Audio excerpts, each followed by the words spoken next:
வீட்டிலே பாருங்க. கண்ணா கண்ணா கண்ணா, உலகத்திலேயே நம்ம எழுத்தை எழுத முடியாது. அது என்ன எழுத்து? நம்ம எழுத்தை நம்மளே எழுத முடியாது. அது என்ன எழுத்து? அப்படியா? ஆமாம். உங்களுக்கு தெரியுமா? இல்லை இல்லை, நம்ம நம்ம எழுத்தை வந்து நம்மளால் எழுத முடியாது. ஒரே ஒரு எழுத்தை மட்டும். என்னன்னு எனக்கு தெரியும். இருக்குல்ல, ஒரே ஒரு எழுத்தை மட்டும் நம்மளால் எழுத முடியாது. கரெக்டா?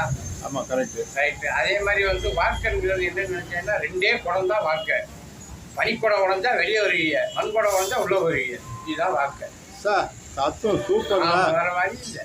குடம் தான் ஒரு மனிதனுக்கு வார்த்தை.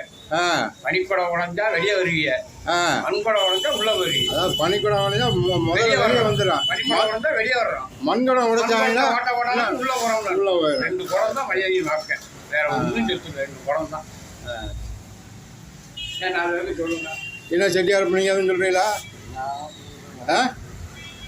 சும்மா அதான் ஒன்று சொல்லுங்களேன். ஒரு பொருளை செய்வான் ஒருத்தன். கல்யாணத்தை மட்டும் ஒரே ஒன்று கேட்குறேன். செய்வான் ஒருத்தன், ஆனால் அவன் ஆசைப்பட மாட்டான். சொல்லுங்க. அதான் சொன்னேன். ஒரு பொருளை இதை விட தத்துவம் எவன் சொல்லுவான்? இப்போ ஒன்று சொன்னீங்களே, அது வந்து மறந்து என்ன இப்போ சொல்லுங்க. ஏங்கண்ண, முட்டைக்கு நடுவில் என்ன இருக்குங்க? அந்த இதை மட்டும் சொல்லுங்கள், நான் போயிடுறேன். இல்லை, இது சும்மா கடி ஜோக்ஸ்.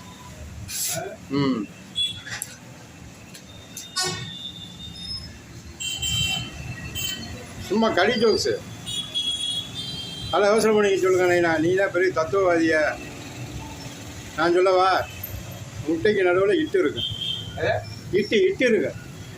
ஆமாம், இட்டை முட்டை இட்டு இருக்கு. ஆமாம், முட்டைக்கு நடுவில் இட்டு இருக்கு.